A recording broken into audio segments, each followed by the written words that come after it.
அஸ்ஸலாமு அலைக்கும் வரஹ்மத்துல்லாஹி வபரகாத்துஹு. அல்ஹம்துலில்லாஹ் வஸ்ஸலாத்து வஸ்ஸலாமு அலா ரசூலில்லாஹ் வ பஅத். அன்பிற்குரிய சகோதரர்களே, நபிகள் நாயகம் ஸல்லல்லாஹு அலைஹி வஸல்லம் அவர்களின் வரலாற்று தொடரை நாம் அறிந்து வருகிறோம். அதில் இறுதியாக நபிகளாரின் இறுதி பேருரை தொடர்பான ஆரம்ப நிகழ்வை நாம் பார்த்தோம். இந்த இறுதி பேருரை என்பது ஒவ்வொருவரும் தங்களுடைய உள்ளத்தில் உறுதியாக ஏற்ற வேண்டிய ஒரு பேருரை. ஏன்னா இந்த பேருரையில் நபிகளார் குறிப்பிட்ட ஒவ்வொரு காரியமும் இறுதி காலத்திற்கு ஏற்ற வகையான அனைத்து செய்திகளையும் உள்ளடக்கியது. நபி அவர்களுக்கு பிறகு ஏற்படக்கூடிய எல்லா பிரச்சனைகளுக்கும் தீர்வாக இருக்கக்கூடியவை. அதையாக அல்லாஹ்வுடைய தூதர் முக்கியத்துவப்படுத்தி சொல்றாங்க. மக்களிடத்தில் ஏற்படக்கூடிய சண்டை சச்சரவுகள் பிரச்சனைக்கு தீர்வாக ஒரு விஷயத்தை நபிகளார் குறிப்பிடுறாங்க. யா ஐயுஹன் நாஸ், மனிதர்களே, அலா அறிந்து கொள்ளுங்கள், இன்ன ரப்பக்கும் வாஹித், உங்களுடைய இறைவன் ஒரே ஒரு இறைவன் தான். இன்ன அபாக்கும் வாஹித், உங்களுடைய தந்தையும் ஒரே ஒருவர் தான். இதுல அல்லாஹ்வுடைய தூதர் என்ன சொல்றாங்கன்னா, அனைவரையும் சகோதரத்துவப்படுத்தும் வகையில் உங்களுடைய இறைவன் ஒருவன் தான். கடவுளின் பெயரால் சண்டை சச்சரவு செய்து கொள்ளாதீர்கள். நான் இந்த கடவுளை வணங்குகிறேன், நீங்க அந்த கடவுளை வணங்குறாய், இப்படி உங்களிடத்தில் சண்டை வந்துவிடக் கூடாது. ஏனென்று சொன்னால் உங்கள் யாவரையும் படைத்த ஒருவன் தான் கடவுள், அவன் தான் இறைவன், உங்களுடைய இறைவன் ஒருவன் தான். அடுத்ததா சொல்றாங்க, இன்ன அபாக்கும் வாகி, உங்களுடைய தந்தையும் ஒருவர் தான். இன்னைக்கு என்னன்னா சூத்திர இப்பெல்லாம் சொல்லுவாங்க, நீ தலையில பிறந்தவன், நீ காலில் பிறந்தவன், நீ தொடையில பிறந்தவன், உயர்வு தாழ்வு கற்பிக்கிறது, இப்படி இருக்கிறத பார்க்கிறோம். அதே போல நீ உயர்ந்த ஜாதி, நீ தாழ்ந்த ஜாதி, இப்படி சொல்றத பார்க்கிறோம். சில இஸ்லாமியர்களிடத்தில் கூட நீ உருது மொழி பேசக்கூடியவன், நான் தமிழ் மொழி பேசக்கூடியவன் என்று சொல்லி இப்படியான பிரிவுகள் பிரச்சனைகள் இருக்கிறத பார்க்கிறோம். ஆனா அல்லாஹ்வுடைய தூதர் இதுக்கெல்லாம் என்ன செய்யறாங்கன்னா, அதையெல்லாம் அடித்து நொறுக்கும் வகையில சொல்றாங்க, உங்களுடைய தந்தை ஒருவர் தான், நீங்கள் அனைவரும் ஒரு தாய் ஒரு தந்தையின் பிள்ளைகள், அனைவரும் சகோதரர்கள். அப்புறம் எப்படி சண்டை போட முடியும்? சகோதரன் என்று சொன்னால் அனைவரும் நட்பு பாராட்டக்கூடிய ஒரு நிலைதானே இருக்கணும். எப்படி உங்களுக்குள்ள சண்டை சச்சரவு பிரச்சனை வர முடியும்? நீங்கள் உயர்ந்தவர் தாழ்ந்தவர் என்று எப்படி சொல்கிறீர்கள்? உங்களுக்கு ஒரே ஒரு தந்தை தான், ஒரே ஒரு இறைவன் தான் என்று சொல்லி அந்த இறுதி பேருரையில் அல்லாஹ்வுடைய தூதர் குறிப்பிடுறாங்க. அதே போல இன்னும் அடுத்ததாக சொல்றாங்க, அலா அறிந்து கொள்ளுங்கள், லா ஃபலலி அரபியின் அலா அஜமியின் வலாலி அஜமியின் அலா அரபியின், எந்த அரபியருக்கும் அரபி அல்லாதவரை விட எந்த சிறப்பும் இல்லை, எந்த அரபி அல்லாதவருக்கும் அரபியரை விட சிறப்பு கிடையாது. அதாவது ஒரு ஆள் அரபி பேசுறாரு, அதனால மத்தவங்களை அவர் தாழ்வா நினைக்க கூடாது. நான் அரபி மொழி பேசுறேன், நான் தான் உயர்ந்தவன், நீ அரபி அல்லாத மொழி பேசுற, நீ தாழ்ந்தவன் என்று சொல்லக்கூடாது. அப்படி உனக்கு எந்த சிறப்பும் கிடையாது, மொழிக்கு சிறப்பு கிடையாது. மொழி என்பது நம்முடைய தகவலை, நம்முடைய கருத்தை பிறருக்கு கொண்டு போய் சேர்க்கக்கூடிய ஒரு கருவி, அல்லாஹ் படைத்திருக்கக்கூடிய ஒரு ஆற்றல் அது. அவ்வளவுதானே தவிர அதுக்கு சிறப்பு என்ன சொல்ல முடியாது. நான் தமிழ் பேசுறேன் அதனால நான் தான் சிறந்தவன். இன்னைக்கு இதை வச்சு எவ்வளவு பிரச்சனை வருது.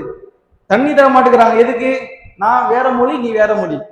இப்ப சமீபத்துல கூட ஒரு கதாநாயகனை தமிழ்ல இருந்து தான் கன்னடம் வந்ததுன்னு சொல்லிட்டாப்ல. கடைசியில என்ன மன்னிப்பு கேட்கணும், மொழி வெறி, எங்களுடைய மொழி உயர்ந்தது, அது எப்படி அதுல இருந்து வந்துச்சு நீ சொல்லுவ என்று சொல்லி தமிழ் பேசுவதை உயர்வாக சிலர் கருதுறாங்க, கன்னடம் பேசுறதை உயர்வா கருதுறாங்க. இது உச்சகட்டமா அன்றைய அரபிகள்ட்ட எப்படி இருந்துச்சுன்னா, அரபி பேசக்கூடியவன் தான் மனிதனுடைய மொழி பேசுபவன். அரபி அல்லாத மொழியாவும் அஜமி, அஜமினா கால்நடை, அதுனா கால்நடை மொழியா அவன் வச்சிருந்த அரபி. அரபி பேசுறவன் மாத்திரம்தான் மனித மொழி பேசுறான். அரபி அல்லாதவர்கள் எல்லாம் அஜமி கால்நடை மொழி பேசக்கூடியவன் என்று சொல்லி அன்னைக்கு சொல்லி கொண்டிருந்தாங்க. அப்ப அதை அல்லாஹ்வுடைய தூதர் தகர்க்கிறாங்க. நீ அரபி பேசுறவனுக்கு சிறப்புன்னு வச்சிருக்கியா? அப்படி கிடையாது. இதை சொல்றது யாரு? அழகாக தெளிவாக அரபி பேசக்கூடிய நபி சொல்றாங்க. இன்னைக்கு ஒரு தமிழன் தமிழுக்குன்னு எந்த சிறப்பும் கிடையாது, எல்லாம் சமம்தான், எல்லாம் ஒரே மொழிதான், எல்லாம் அல்லாஹ்வுடைய படைப்பு தான் என்று சொன்னா ஏற்றுக்குவாங்களா? தமிழுக்கு துரோகம் பண்றான்னு சொல்லுவாங்களா? மாட்டாங்களா? ஆனா இஸ்லாம் என்ன சொல்லுது தெரியுமா? இது எதுக்குன்னா, நீங்கள் ஒருவரை ஒருவர் புரிந்து கொள்வதற்காக, உங்கள் மத்தியில் தொடர்பு ஏற்படுத்திக் கொள்வதற்காக அல்லாஹ்வுடைய ஒரு அருள், அல்லாஹ்வுடைய ஒரு படைப்பு. மொழியை வச்சு நீங்க பெருமை அடிச்சு கொள்ளாதீங்க. அதுல கல்வி இருந்துச்சுன்னா எடுத்துக்கிறீங்க, பயன் இருந்தா எடுத்துக்கிறீங்க. ஆனால் அதை வைத்து ஒருவருக்கொருவர் அடித்துக் கொள்ளாதீங்க. நான் இங்கிலீஷ் பேசுறேன் அதனால நான் தான் சிறந்தவன், நான் தமிழ் பேசுறேன் அதனால நான் தான் சிறந்தவன், நான் கன்னடம் பேசுறேன் அதனால நான் தான் சிறந்தவன், நான் அரபி பேசுறேன் அதனால நான் தான் சிறந்தவன், மத்தவங்க எல்லாம் தாழ்ந்தவங்க என்று சொல்லாதீங்க. ஆனா இன்னைக்கு இதனால தானே பல பிரச்சனைகள் வருது. மொழியினால் தான் பிரச்சனை. அதை அல்லாஹ்வுடைய தூதர் அந்த நேரத்தில் தகர்க்கிறாங்க. அரபியருக்கு அரபி அல்லாதவரை விட சிறப்பு இல்லை, அரபி அல்லாதவருக்கும் அரபியை விட சிறப்பு இல்லை. அனைவரும் சமம் தான், அனைவருக்கும் ஒரே தந்தை தான், அனைவருக்கும் ஒரே இறைவன் தான் என்று சொல்லி அல்லாஹ்வுடைய தூதர் ஸல்லல்லாஹு அலைஹி வஸல்லம் சொல்றாங்க. அதே போல இன்னும் ரசூலுல்லாஹ் சொல்றாங்க, லா அஸ்வத அலா அஹ்மர லா அஹ்மர அலா அஸ்வத, வெள்ளையரை விட கருப்பருக்கும் கருப்பரை விட வெள்ளையருக்கும் எந்த சிறப்பும் கிடையாது. நீங்க என்ன செய்யக்கூடாதுன்னா நிறத்தால் மொழியால் சண்டை போடக்கூடாது. நான் வெள்ளையா இருக்கிறேன் அதனால நான் தான் உயர்ந்தவன், நீ கருப்பா இருக்கிற அதனால நீ தாழ்ந்தவன், நான் கருப்பா இருக்கிறேன் அதனால நான் தான் உயர்ந்தவன், நீ வெள்ளையா இருக்கிற நீ தாழ்ந்தவன் என்று சொல்லக்கூடாது. இப்போ ஒரு ஆள் வெள்ளையா இருக்கிறாரு, ஒரு ஆள் கருப்பா இருக்கிறாரு, அது அவரே விரும்பி தேர்வு செய்து கொண்ட ஒன்றா? அது அல்லாஹ் அவருக்கு கொடுத்தது. நாம நினைச்சா அதை மாற்ற முடியுமா? அது அல்லாஹ்வுடைய ஒரு படைப்பு. அப்ப அதை வச்சு என்ன பெருமை? நான் வெள்ளையா இருக்கிறதுனால சிறப்பு, கருப்பா இருந்தா சிறப்பு இல்ல, கருப்பா இருந்தா சிறப்பு, வெள்ளையா இருந்தா சிறப்பு இல்ல, இதை உங்களுக்கு சொன்னது யார் என்று இஸ்லாம் கேட்குது. அப்படி எல்லாம் சொல்ல முடியாது. அனைவரும் அல்லாஹ்வுடைய அடிமைதான். அல்லாஹ்வுடைய தூதர் இறுதியாக சொல்றாங்க, இல்லா பி தக்வா, இறையச்சத்தை தவிர உங்களில் ஒருவரை வேறு எதுவும் சிறப்புப்படுத்தாது. இறையச்சம் தான் உங்களை சிறப்புப்படுத்தும். ஒருத்தன் கருப்பா இருக்கிறான், இறையச்சம் உள்ளவனா இருக்கிறானா அவன் தான் அல்லாஹ்ட்ட சிறந்தவன். ஒருத்தன் வெள்ளையாக இருக்கிறான் ஆனா இறையச்சம் இல்லை, அவன் சிறந்தவன் இல்லை. ஒருவன் வெள்ளையாக இருக்கிறான் இறையச்சம் இருக்கு, அவன் தான் அல்லாஹ்ட்ட சிறந்தவன். ஒருத்தன் கருப்பாக இருக்கிறான் இறையச்சம் இல்லை, அவன் அல்லாஹ்ட்ட சிறந்தவன் இல்லை. அப்ப எதில் அல்லாஹ்வுடைய தூதர் நமக்கு வேறுபாடு கற்பிக்கிறாங்க? அல்லாஹ்வை அஞ்சுவதில் தான் வேறுபாடு கற்பிக்கிறாங்க. அதை தாண்டி நிறத்தால் மொழியால் இனத்தால் எதிலையும் உயர்வு தாழ்வு இல்லை. எல்லாரும் ஒரு தாய் தந்தையினுடைய பிள்ளைகள் தான். அனைவருக்கும் ஆதம் ஹவ்வா என்ற தாய் தந்தை தான். அனைவருக்கும் ஒரே ஒரு இறைவன் தான்.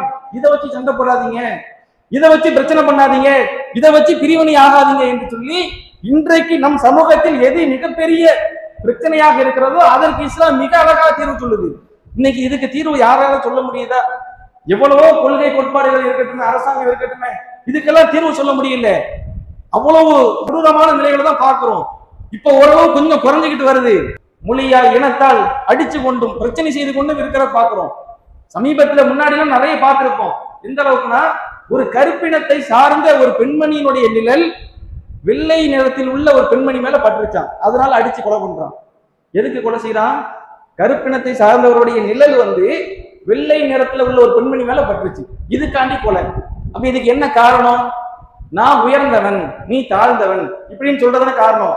இஸ்லாம் அதைத்தான் நொறுக்குது. அப்படி ஏன்பா நீ சொல்ற? நீ உயர்ந்தவன் தாழ்ந்தவன் ஏன் சொல்ற? நிறத்தை வச்சு ஏன் சொல்ற? மொழியை வச்சு ஏன் சொல்ற? பிறப்பை வச்சு ஏன் சொல்ற? நீ இதை வச்சு சொல்ல முடியாது. இது சொல்வதற்கு உனக்கு எந்த அருகதையும் தகுதியும் இல்லை. நீ அப்படி சொல்றதா இருந்தா இறையச்சத்தை வச்சு சொல்லு. நான் நல்லவனா நடக்கிறேன், இறையச்சம் உள்ளவனா இருக்கிறேன்னு சொன்னா அதுல உனக்கு தகுதி இருக்கு. ஆனால் இதில் உனக்கு எந்த தகுதியும் இல்லை. இது நீயாக விரும்பி தேர்வு செய்தது இல்லை, இது உன்னால் உருவாக்கப்பட்டதல்ல, உன்னால் செய்யப்பட்டதல்ல, இதில் உனக்கு எந்த ஒரு பங்கும் கிடையாது. இது அல்லாஹ்வுடைய ஒரு நிலை. அப்ப இதை இஸ்லாம் நமக்கு அழகாக எடுத்து சொல்கிறது. அதைத்தான் ரசூலுல்லாஹ் இறுதி பேருரையில் சொல்றாங்க. இன்னைக்கு இதை கடைபிடிக்கும் போது பிரச்சனைகள் வருமா, சண்டைகள் வருமா, சச்சரவுகள் வருமா? அனைவரும் ஒன்றாக ஒற்றுமையாக வாழக்கூடிய ஒரு நிலை ஏற்படும். அப்ப இறுதி பேருரையில் அல்லாஹ்வுடைய தூதர் இதை குறிப்பிட்டு நமக்கு சொல்லக்கூடியதை பார்க்கிறோம். இன்னும் பல தகவல்களை சொல்றாங்க. இன்ஷா அல்லாஹ் அதை வரக்கூடிய நாட்கள் அறிந்து கொள்வோம். எதை நாம் கேட்டோமோ அதன் அடிப்படையில் நம்முடைய வாழ்வை அமைத்துக் கொண்டு மறுமையில் வெற்றி பெறக்கூடிய மக்களாக இருப்போம் என்று கூறி என்னுடைய இந்த உரையை முடித்துக் கொள்கிறேன். அஸ்ஸலாமு அலைக்கும் வரஹ்மத்துல்லாஹி வபரகாத்துஹு.